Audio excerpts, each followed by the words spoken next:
I was in the English Army, 2 tours in Iraq, one in Afghanistan. My mom absolutely hated the life I chose, and I can't really blame her. But you know what? The fucked up part is that the biggest horror I've ever experienced wasn't in one of those shitty eastern places. No, it was in the very center of European civilization, London. After I finished my 3rd tour, I was awarded by the army. Apparently, surviving fighting Taliban in the mountains is reason enough to be honored. They offered me a spot in Queen's Guard. I'm not sure how much you know about that, but in England it's a pretty big deal. And I hated it. I was permanently stationed at home, and as a reward for my bravery I was now standing in front of buildings motionless while annoying Chinese tourists tried to make me laugh. I wanted out, but the honor of the position, combined with my mother's happiness that the biggest danger I could ever face would be an Asian tourist, I had no choice but to do it. Only if I knew I'd be safer in some cave in Kabul. So I was stationed to work at the Tower of London few shifts a week. Shifts were usually 2 to 3 hours long, depending on how many people worked that day. Gotta tell you, that job gets old quickly. Drunk people who try to mess with you along with annoying tourists who think they're the first ones ever to try to make you laugh, you just want out of your own skin. But it was a job and it paid, so I shut the fuck up and did it. Now, this one day in 2012 started boring as any other day.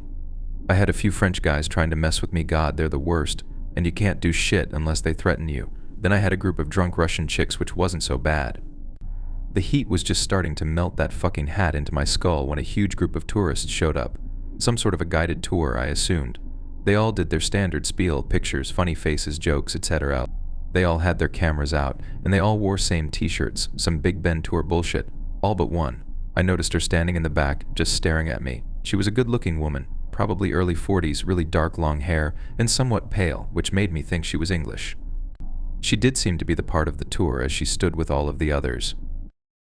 After the group finally took enough pictures and realized I wasn't gonna laugh, they started moving on. Except the pale woman who stayed and kept watching me. Now, I've seen my fair share of people doing all kinds of stupid stuff to get a reaction out of me, but this was a new one. Not only that, this lady was committed. 2 hours and hundreds of tourists later, she still stood in the very same spot, just staring at me. The day got pretty hot and there was no way she was comfortable, but I shit you not, she was calmer than I was. She wasn't smiling, which was strange because I assumed she was trying to make me react. About 30 minutes later, when the crowd around me slowly died out, she took a slow step towards me. Then another one. Here we go. Joke incoming, I thought, as she took her sweet time walking up closer. She stopped about 2 feet away from me. She was looking straight into my eyes, tilted her head to the left, then to the right, which I assumed was her attempt at making me laugh. Then I realized this woman wasn't here to joke around.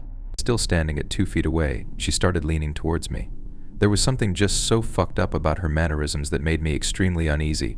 She never lost an eye contact with me. She kept leaning towards me while her feet never moved. Her face stopped just short of touching mine, and her position seemed unnatural at that point.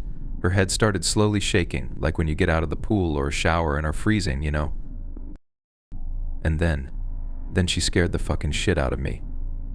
I had people screaming in my face, I even had a moron trying to fight me. But what she did was by far the worst. She opened her mouth as if she were about to let the loudest scream at me, but nothing came out. Nothing.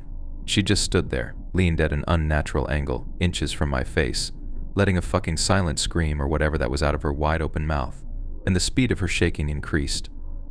Now, I'm not gonna lie, even though it was really hot that day, I started feeling cold and goosebumps ran under my uniform. I finally got myself together and started marching away from her. We are allowed to do a 10th step march, occasionally. When I got to the end of one way, I stopped and closed my eyes. I just wanted her to be gone when I turned around. As I made a 180-degree turn, I instantly froze. She was right in front of me, leaned all the way to my face, mouth open even wider, head now shaking uncontrollably. I was so taken aback, I was unable to react. Noise, screaming, and other stuff I can deal with. But this silent, creepy fucking behavior was honestly intimidating me. "Make way for the Queen's Guard," I yelled. We are allowed to say that when someone is in our way. She didn't react, but she did lean farther to about an inch from my face. "Make way for the Queen's Guard," I yelled even louder, hoping my voice wouldn't break. She had absolutely zero regard for my orders. Unwilling to deal with the bullshit any longer, I stepped back and pointed my bayonet at her. That was our last resort for annoying tourists. She immediately closed her mouth and leaned back into a normal human position. I wasn't going to wait for her to do whatever she was about to do, so I started marching around her. When I got back to my post, I turned around and stood still. I couldn't see her in the corner of my eye, which gave me a huge relief. Jesus, this fucking job, I thought to myself, I'm gonna have to look into. 10, 9, 8, someone whispered in my right ear. It must be her. She was behind me. 10, 9, 8 whispers came from my left side. Goosebumps were at an all-time erect now. Hilarious, isn't it? Combat vet, killed more people than he'd ever want to admit, is now scared to hell of some batshit tourist lady. 10, 9, 8, 10, 9, 8, 10, 9, 8, she sped up her whispering. Then walked in front of me. 10, 9, 8, 10, 9, 8, 10, 9, 8, she was now whispering incredibly fast. Actually, whispering doesn't describe it properly. It was like yelling, but in a whisper tone, if that makes any sense. It was surreal. She leaned towards my face again, whispering those fucking numbers frantically. I was about to break my orders. I couldn't take it anymore. There was something fucked up about this woman, and I couldn't deal with it. Mom, I spoke in a voice of the biggest scared pussy. Mom, will you please step? And then, a huge group of loud tourists ran up to us. The crazy woman leaned back, still looking at me. She whispered 10, 9, 8 one more time while never losing an eye contact. Then she walked away, as slowly as she moved around me. It was so strange watching her slowly disappear into the crowd. All that was left was a strange feeling of something unnatural. That, and a group of life-saving Asian tourists. Never thought I'd be so happy to see a Nikon snapping Chinese guy. After my shift was done, I went into our base and told the story to a couple of guys. They all had some experience with creepy people, but never on this level. When our shift commander came, guys jokingly told him how I was abused on duty. He wanted some laughs, so he asked for the full story. But when I started telling what happened, he quickly lost his smile. Stop, stop, he said. Did you talk to her? Sir, I asked, intrigued. Son, did you or did you not speak to this woman? I wasn't going to lose my weekly pay over breaking that stupid no-talking rule, so I lied. Of course not, sir. He seemed to calm down. Good. And if she ever comes back, never talk back, understood? And that goes for all of you.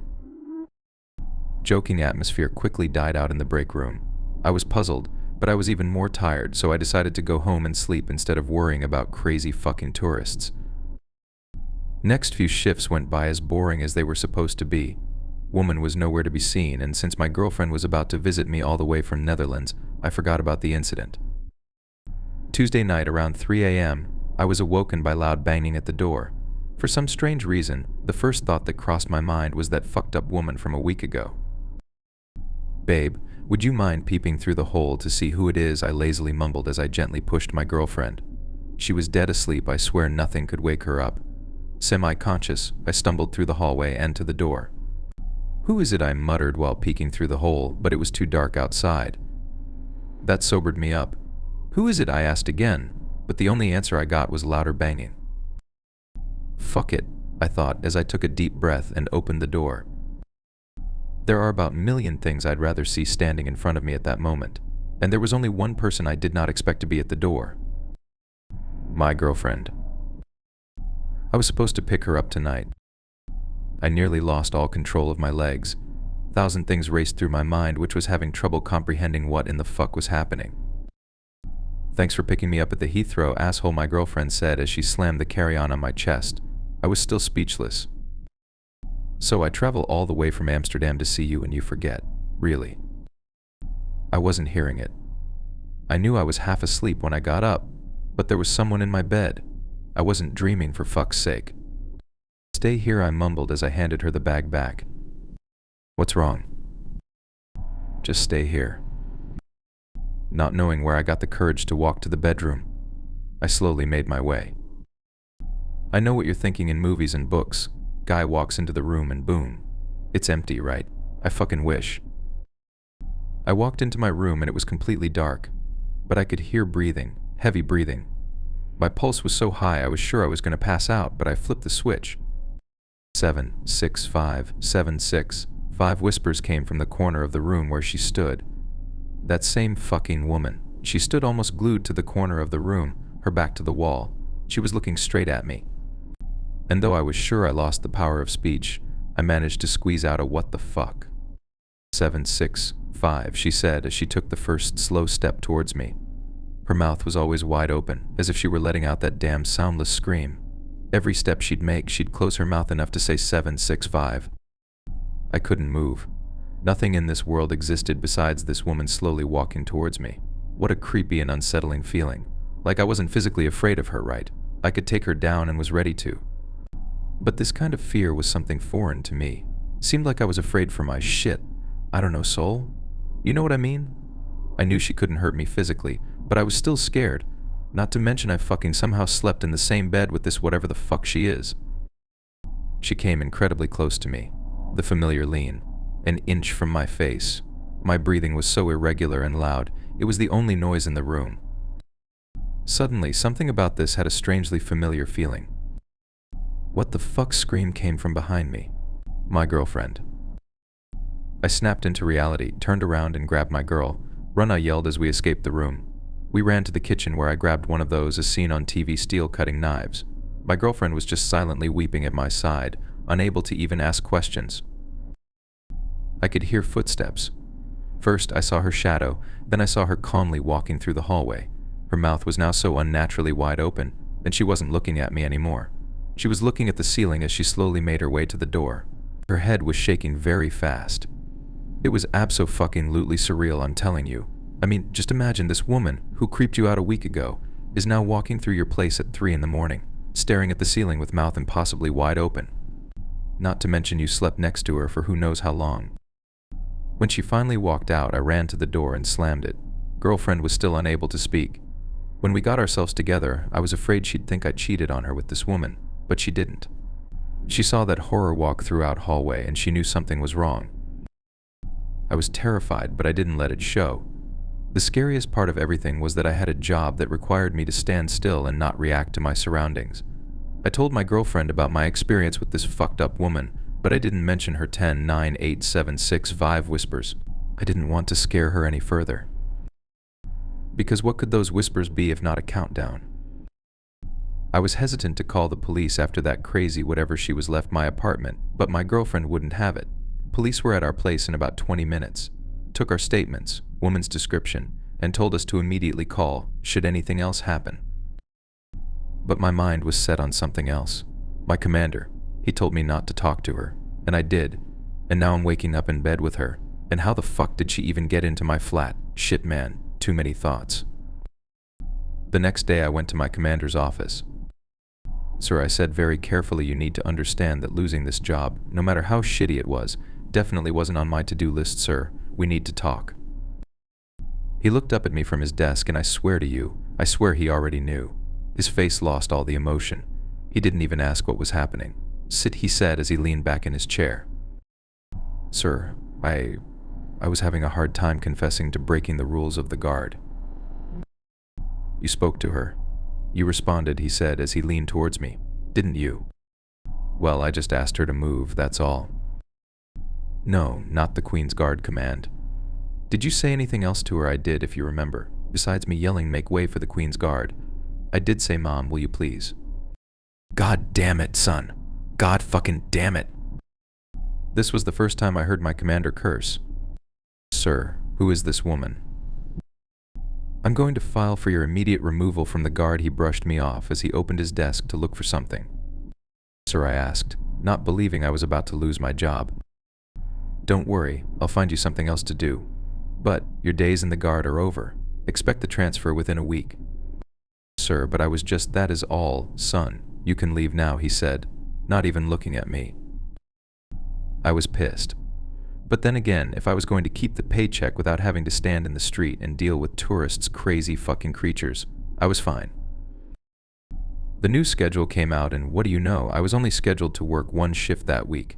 That was really handy because I was supposed to babysit my 7-year-old niece visiting from Birmingham, and I had already planned out the whole weekend with her. Thursday came with no further incidents with the mouth wide open bitch. My girlfriend had finally calmed down. She left back to Amsterdam that morning and in a good mood. Life was getting back on track. My shift that day was 6:10 p.m. in front of St.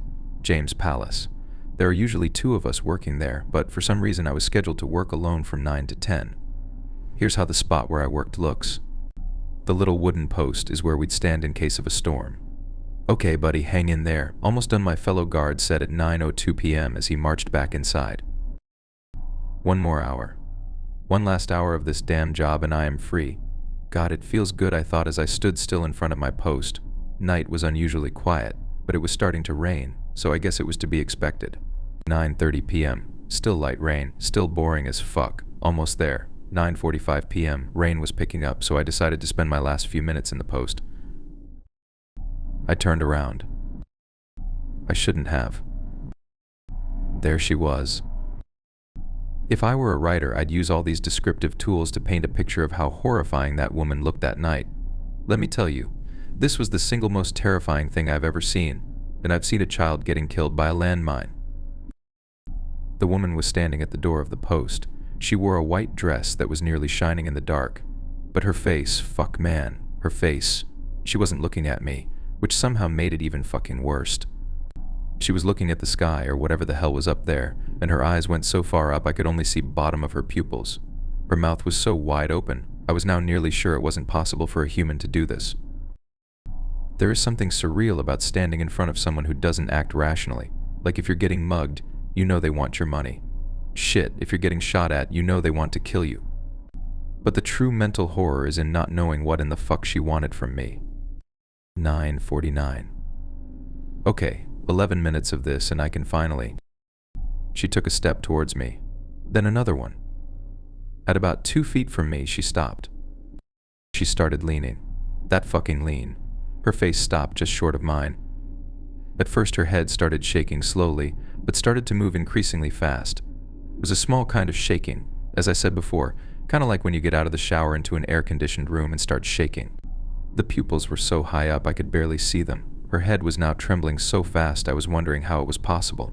And that mouth, man, that mouth was so unnaturally, unfucking humanly open. I swear I saw corners of her lips starting to bleed because her skin wasn't able to support the opening. No sound.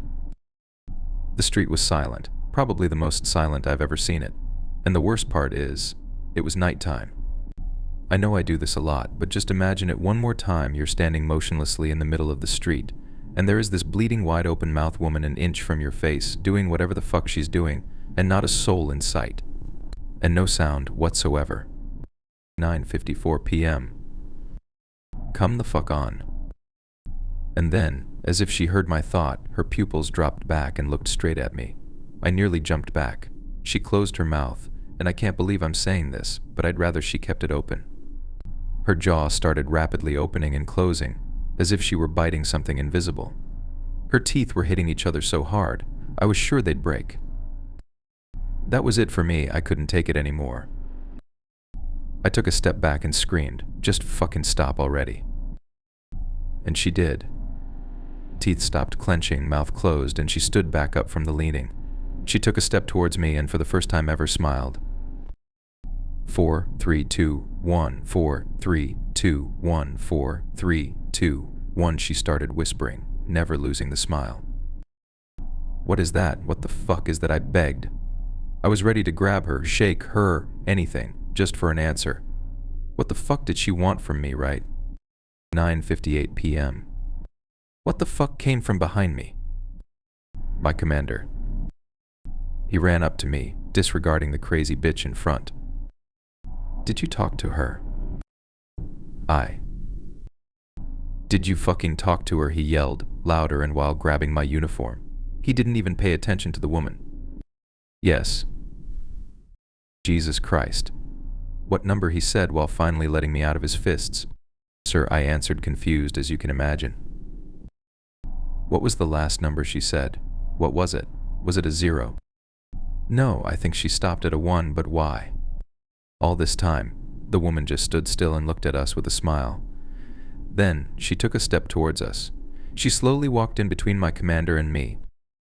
Don't say a thing to her, not a fucking thing, the commander said with obvious fear on his face. The woman turned from me and towards him. She got into his face, and even from behind I could see her mouth being wide open. Go, just go, the commander said as he looked at me. He was avoiding acknowledging her. I heard her teeth clenching. "I can't just leave you," I said. "Go and don't come back here. I'll take care of this." You know, I like to think of myself as brave, but at that moment, all I wanted to do was leave. I hope you can't blame me for that. So I started running away. "And never talk to her again," the commander yelled as I got away. Now, I know a lot this stuff sounds like bullshit, and you're right, it really does. Sure, looking back at it now, I could have arrested her, hell, I could have even killed the bitch, and so could have the commander. But you know what? When you find yourself in a situation as impossible and as unreal as that one, you don't act rationally, you don't think logically as you would in a normal situation. I went home, took a cold shower after making sure my doors were locked, and I collapsed on the bed. In the morning, I texted my shift buddy to see if Commander was okay, and his "yeah, why wouldn't he be" text back meant he made it. That's all I needed to know. I was out of that life. My niece came in town on Friday and I had her for the weekend. Running around a 7-year-old will make you lose your mind, let alone leave time to think about some crazy woman harassing you. Besides, I was done with that job that morning. I got transfer papers. I spent the whole day taking the kid different places she liked. Shit was exhausting. Saturday morning, I made us some breakfast as we watched cartoons for the good part of it. Then we put in a Catwoman movie, and my niece dressed as her She Loved Her for Some Reason movie was a complete trash. I guess I wasn't used to having to take care of the kids because I fell asleep on the couch, already exhausted. My niece woke me up. "Yuki," she said. That's what she calls me, Yuki. Let's play. She was holding my old pair of walkie-talkies. I used to love those as a kid, so I couldn't say no to her. "Sure, let's see if these old things work. Go outside of the house. I want to check the range on these babies." Her face lit up as she ran out. I turned the walkie-talkie on and started playing with it. Static noise was there, meaning the batteries worked. It was only a matter of finding the right frequency. "Ashley? Ashley, do you copy?" Over. I tried a few times. I finally heard something. "Ashley, do you copy?" I repeat, "Do you copy?" Over. "Hero" was all I heard at a low volume. "Ashley, you punk, you need to say over when you're done." "Hero," I heard again. This damn thing, I thought. Too lazy to go out, I took the batteries out, blew at them, as if that ever does anything, and put them back in. "Okay, Catwoman, Hero, do you copy now?" Over. 0.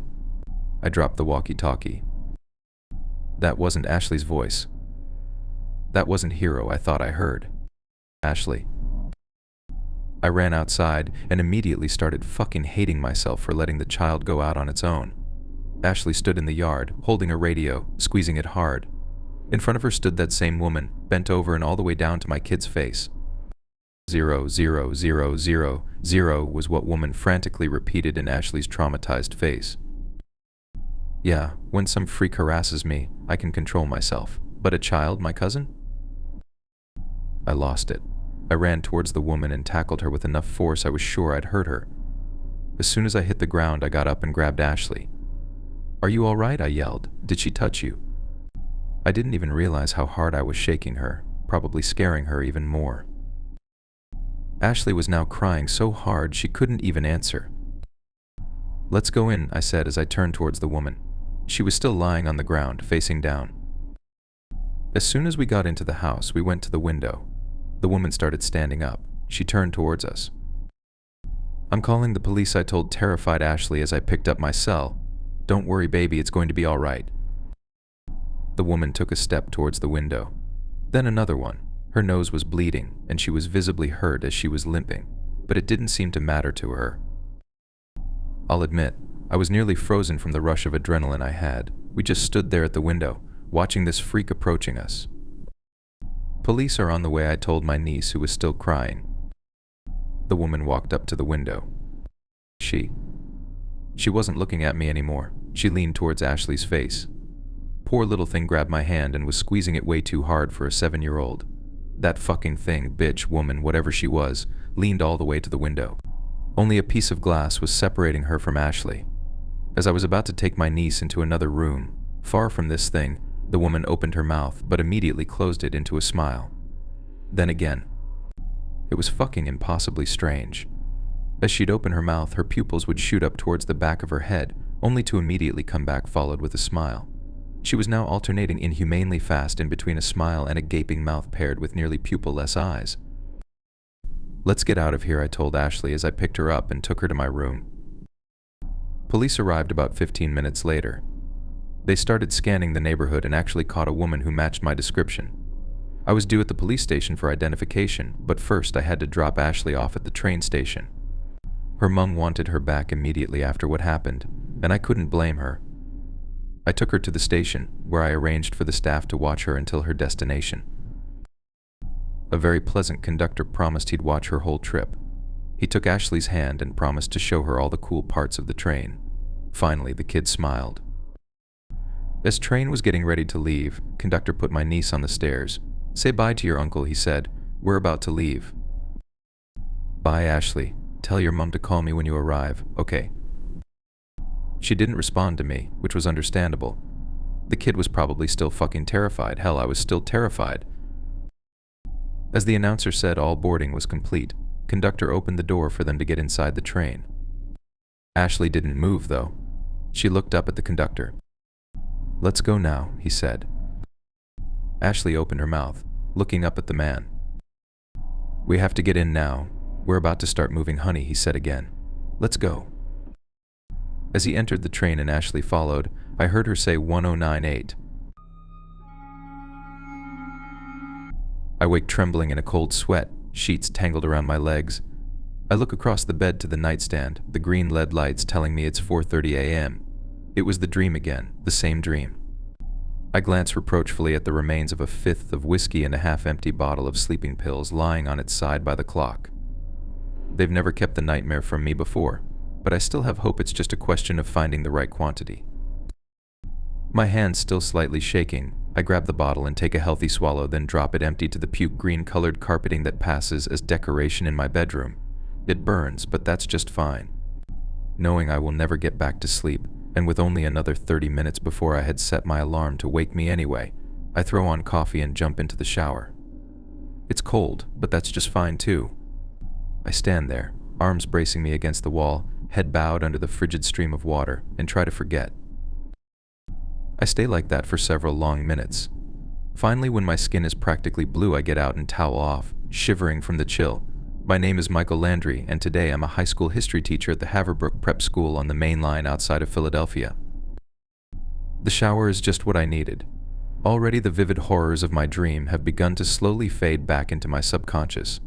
I know all too well that they'll be back in full force when I manage to finally drift to sleep tonight, but even this slight reprieve is welcome. I look into the mirror and decide the dark bags under my eyes can be attributed as much to a genuine lack of sleep as my ill-advised bender. I quickly run a razor over the rough stubble of my beard and briefly attempt to tame my mop of brown hair still sticking up at odd angles. Not that long ago I'd have gotten reprimanded if it was half this length. I return to the bedroom and dress in the dark slacks and gray button-down shirt that has become my unofficial teaching uniform. I've worn one uniform or another for most of my life and consider it a shameful waste of time to spend too much effort worrying about what to wear. Moving to the kitchen, I decide to take advantage of my unexpected time this morning and scramble some ham and eggs to complement my coffee. I note that, besides the few remaining eggs and a half-eaten package of assorted lunch meat, my refrigerator is virtually bare, not counting a 3-day expired carton of milk and 2 cases of beer. I grimace at the trash can sitting next to the refrigerator, currently overflowing with empty takeout containers. Slapping the egg meat concoction between 2 slices of only slightly stale bread, I throw on my black pea coat to ward off the chill November air, grab my thermos, throw yesterday's graded quizzes into my valet, and head to the door. Gripping the coffee and valet under my arms and the sandwich in my mouth, I punch in the 6-digit code to my state-of-the-art security system. I step outside and fumble with my keys to work the 3 separate deadbolts securing the giant steel slab that serves as a front door to my first-floor apartment. All these extra precautions might seem a bit much, but Overbrook makes up for its insanely cheap rent with an even more astounding crime and murder rate. With that in mind, I probably would have considered upgrading my security even if events 3 years ago hadn't shown me exactly how many scary things existed in this world. That experience is also what prompted me to start carrying the tiny Glock currently concealed in my ankle holster. I'm on good terms with Gabe Parr, the aging head of security at the school, who generally shares my view on gun control. Make sure you're the one with control of the gun. Gabe had been enlisted 20 years in the Army, just missing the tail end of Vietnam and retiring as a master sergeant following the first Gulf War. Sounding like a cross between Sam Elliott and Ernie McDermott, he is all NCO crusty, hard-bitten, and essentially every platoon sergeant I've ever known rolled into one. Even after finding out that Haverbrook had no weapon searches to speak of, I revealed to Gabe that I carried shortly after starting the job. I reasoned his position would make him the most likely person to find my gun during the course of a normal workday. To my surprise, he was completely supportive. I would later learn some of the circumstances behind Gabe's enlightened opinions. On one occasion we had gone out for drinks. He confided in me that his youngest son Billy had been killed 2 years earlier. His boy had been 16 and carrying $5 on the way home from evening basketball practice when he was approached by a strung-out junkie looking to score some quick cash. The lone witness to the crime said the druggie took the money then, apparently angry that his efforts had been wasted, shot the boy out of spite. Unfortunately, the witness had been unable to clearly identify the junkie's features in the gathering dark. The murderer was never caught. Suddenly, Gabe's unique perspective became crystal clear. The walk from the train station to Haverbrook is a short one. Then I find myself walking past the large asphalt parking lot and up the wide cement-lined path to the main entrance just a few minutes past 6. The entire building is a study in architectural extravagance. Enormous granite archways, steepled turrets, and literal tons of red-brown brick make the whole gala resemble more an exclusive postgraduate university than a college prep school. The official seal is carved into the peak of the entryway arch, its motto, Mens Corpus, Animus proudly emblazoned beneath. I spot Gabe as I pass through the archway into the entry hall. He is manning the main door himself as he does every morning. Once during my first year, I asked him why. "Mike." He told me, "I man the front cause when the shit hits I want it to go through me first. 20 years in, through more action N I can remember, they ain't anything in this world can walk through that door that I ain't fought, fucked, or blown up more N twice. That's while some greenhorn's busy pissin' hisself. I've already drawn and put 10 rounds in the motherfucker, center mass." I couldn't argue with his logic. "Morning, Gabe, how's it going?" "Ah, not des bad, Mike. Only sorta wanted to gnaw through arm at the elbow when I woke up and saw wife number 3 this morning. Still a marked improvement over the last one." He spits into the used styrofoam coffee cup he has perpetually in hand, a huge wad of tobacco wedged in his lower lip. "Good to hear. We still on for hitting the bar tonight?" "Depends." "Spit, you still drink that you angling bullshit?" "You know it." "Spit, when you gonna give that shit up and move to a real American beer, like Bud?" "Gabe, we've been over this 100 times. Yuengling is American. It's brewed in Pennsylvania." "Hey, not that I care, but didn't the dean tell you not to dip on the job anymore?" "Sure did." "And I don't. Just don't any less neither. Pick ya up at 9. After receiving my discharge from the Army, I got in a pretty bad way. Chronic alcohol abuse will do that to you. I applied to Haverbrook in response to a notice that they were looking for a social studies teacher specializing in military history. I figured dropping my name into that particular hat couldn't hurt. Imagine my surprise when the school not only asked me in for an interview a few days later, but ended it by offering me the job. Fortunately, only riding a slight buzz at the time, I had enough control to take it. Apparently, the school board saw West Point graduate and overseas combat experience as enough to move me ahead of the dozen or so certified academics I was in direct competition with. 2 older board members with prior service experience made a case for hiring me to the other 8, stating that no one was better qualified to teach military history than someone who had actually seen combat. They argued competent professional educators would always be available, and worst-case scenario, the board could fire me after a semester and hire one of them. I won't say that the Haverbrook job was exactly what I needed to get my life back on track. It's just a job, albeit one with a good salary and better benefits. It serves 2 purposes: pay the rent and keep me in booze. That's all. I won't say the one simple act of getting a job made me get along with my landlord, my nightmares disappear, or the world a better place for everyone to live in. It didn't. My landlord, Mr. P. Cumby, is still a prick, which I attribute to gratuitous levels of inbreeding. My dreams only become worse, more horrifying with each retelling. My men are still dead. Officially founded in the early 1900s, Haverbrook can actually claim history back to pre-revolutionary times when a one-room schoolhouse stood on the very spot. That first tiny structure only occupied one small corner of the total grounds allotted to the school, which actually encompass almost 20 square miles of rolling, wooded terrain. The athletic compound is by far my favorite building at Haverbrook, specifically because one of the many perks associated with being a faculty member is unrestricted access to any and all of the equipment and facilities. Since I no longer have 2 hours of physical training scheduled into my day by the government, this fact alone has allowed me to stave off the approaching effects of middle age. Today is the last day of school before Thanksgiving break, so I decide to go for a run after class lets out. It's the perfect kind of weather for it, mid-50s and no breeze, just warm enough not to start out cold, just cool enough not to easily overheat. The main gymnasium contains a locker room for faculty use, complete with a small bank of washers and dryers. Such amenities are convenient since they mean I don't need to be constantly transporting workout clothes back and forth on the train. Distance melts away as the ground speeds beneath my feet. Most days I try to put in 5 or 6 miles on the winding forest paths, and there are enough of them that I only need to repeat routes every couple weeks. Today is one of the more difficult trails I frequent, 5¼ miles of almost constant elevation change. About halfway into the run, my legs are burning and I feel my breathing shorten as I near the top of a particularly brutal hill. I pause at the summit for a moment to look back and take in the view. Vast acres of untamed wilderness stretch behind me.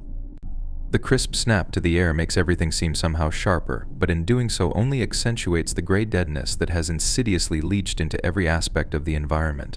Hazy, translucent clouds rise in front of a pale sun that seems a shadow of its normal self.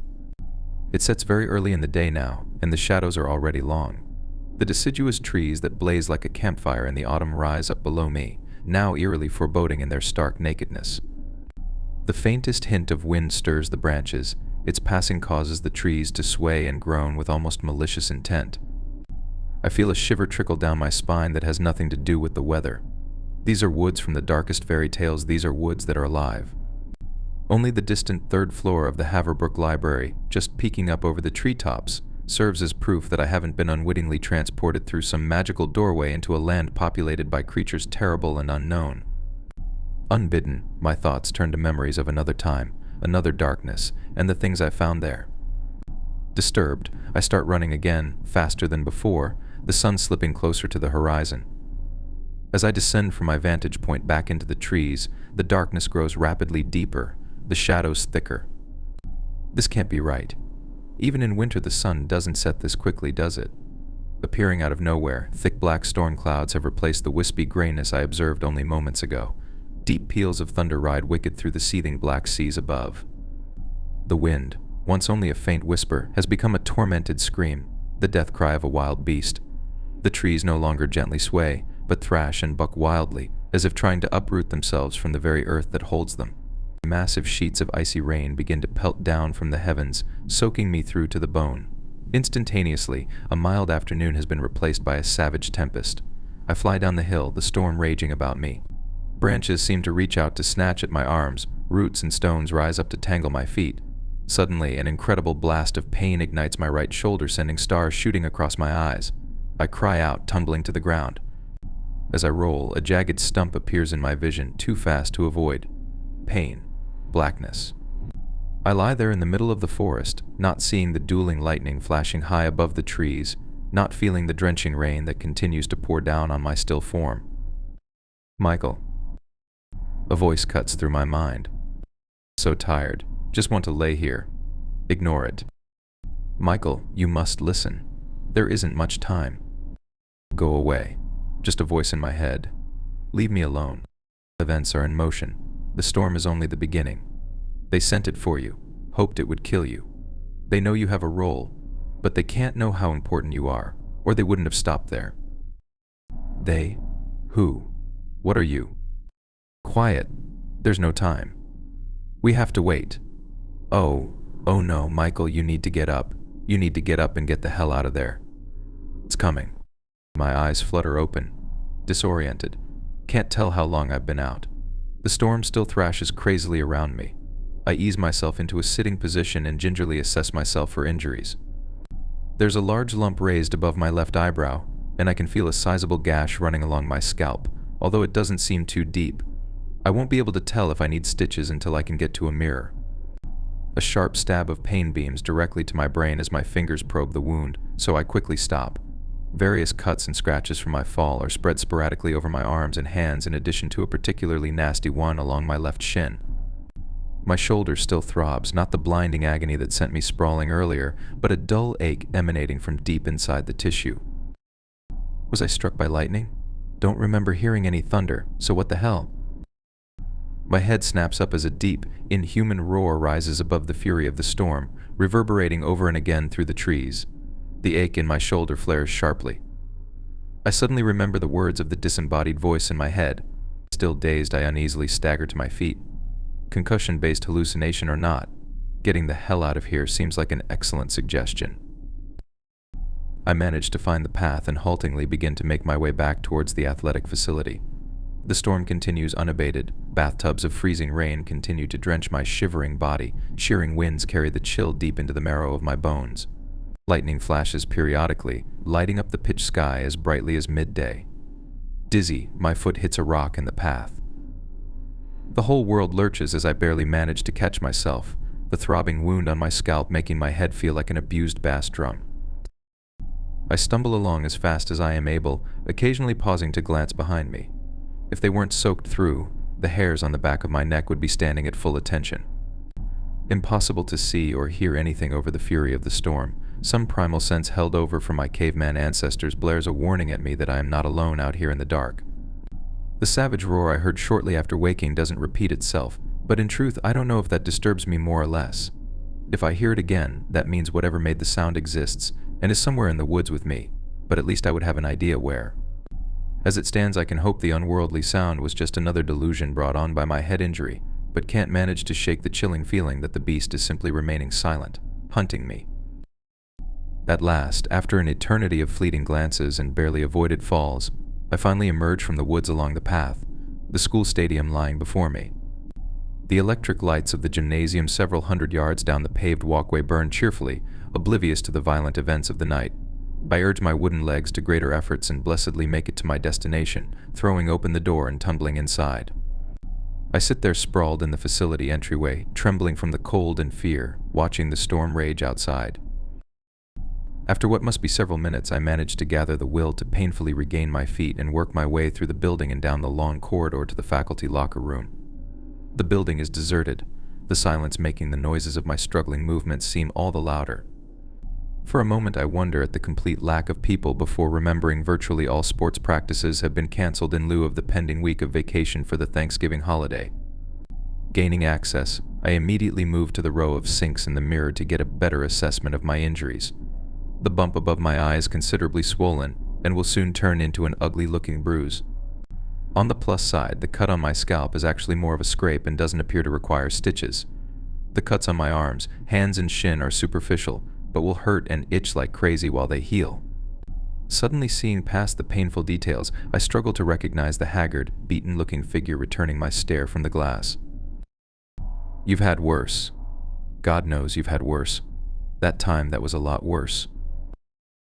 I grimace, my reflection perfectly duplicating the motion. Turning on the faucet, I grab a handful of paper towels and begin to carefully daub at the dried blood and dirt around my cuts, not wanting to inadvertently open them again. Satisfied that they have closed up well enough to allow it, I strip off my sodden workout clothes, throw them into one of the dryers, and step into the shower. I set the water to scalding. I stand under the steaming water trying to rub the kinks out of my neck. A small throb in my shoulder reminds me of the incredible pain that first sent me on the way to my current condition. Reluctantly turning off the shower head, I dry myself, wrap the towel around my waist, and return to the mirror. Although certainly cleaner and free of the caked dirt and blood that previously clung to me, I still paint a terrible picture. The cut on my scalp shines red just below my hairline, and an enormous purple bruise has now begun to complement the generous swelling above my eye. I turn my back to the mirror and move my head so that I can observe my shoulder in the reflection to see the scars located there. 3 long marks extend the length of my shoulder blade. The lines are jagged due to the poor nature of the canvas they were inscribed upon. Aside from the nightmares, they are the only proof I have of the reality of the most horrifying experience in my life, the terror and bloodshed that occurred in a Middle Eastern cave 3 years ago. Tonight the marks are inflamed and wet, as if I had just received them instead of having worn them for so long. Had I not just showered, I'm sure fresh blood would still be oozing from them, though all of my other cuts and scrapes are closed and dried by this point. As if listening to my thoughts, tiny red beads slowly begin to well along their length as I watch in the mirror. Without warning, an intense pain radiates outward from the center of the marks. At that moment, two things happen simultaneously. First, all the lights in the locker room go out, leaving me in absolute darkness. Second, I hear the unmistakable sound of the main entry door closing and the slow steps of someone or something entering the building, the otherwise utter silence serving to augment the noise. The emergency generator kicks in, backup lights humming to life and bathing the room in a weak amber glow. I run to my locker and hurriedly dress, almost tripping myself on my pants, taking care to loosen the Glock in its holster once I have it strapped to my ankle. I throw my coat on, twinging at the pain now continuously radiating from the scars, and grab my valet. The whole process only takes me about 30 seconds, a holdover from years of uniform drills in the army where soldiers who don't make the time limit are met with insidiously creative punishments. I creep silently over to the locker room door and gently ease it open just a crack, feeling slightly foolish. Odds are the noise I heard is just a student, or maybe a guard Gabe sent to check on the facility. Still, I can't shake the feeling that whatever is now occupying the athletic wing with me is somehow connected to the bizarre events that have already occurred this evening. Its arrival and the loss of power to the building seem too timely to be mere coincidence. I peer out and down the dimly lit hallway through the slit in the door. At first I don't see the thing, not until its eyes catch the light, gleaming a sinister shade of red. My breath catches in my throat as a wave of pure terror thunders through my suddenly rigid body. My shoulder screams, almost as badly as in the woods. My mind is struck dumb, crazed, gibbering crowds out all rational thought. God, my God. It's just like that time, just like the last time. Got to be a dream, got to be, can't really be happening. I'm still unconscious on the trail from hitting my head, that's it. But this seems to be so real. What if it's not a dream? Then I have to move, have to do something. Why the fuck does this keep happening to me? I'm only frozen for a single long moment until my brain unconsciously kicks into analysis mode. This feeling of unreality is disturbingly familiar, but other than the fantastic nature of my subject, it's not so different from some reconnaissance missions I've been on. 20 yards down the hall, the creature stands on two legs and appears to be about 8 feet tall. Definitely not a student. Not a student. Not a guard either, unless Gabe decided to try out some biomedical mutants in the rotation. Other than its immense size, I can't determine any further details about the entity because of the way the shadows seem to bend around it, almost as if light is absorbed once it gets within about a yard of the creature. As I watch, it raises its head as if sniffing the air. A chill runs down my spine as I realize that's probably exactly what it's doing. Its head snaps forward, its incredible blood-red eyes fixed directly on the door concealing me. Ever so slowly it begins silently stalking down the hallway, hunched into a hunting posture, moving with the powerful grace of a natural predator. My fight-or-flight response frantically initiates. Logically, I have no knowledge of the identity of the creature, and the Glock only holds 7 bullets. Something that size, it's possible the gun would be empty before successfully incapacitating it. The military doctrine drilled into me stresses only committing to a fight when possessing knowledge of the enemy, initiative, and a decisive advantage. At this point, I lack all of those. I reach the conclusion to conduct a tactical withdrawal. To say I'm retreating sounds so much more cowardly.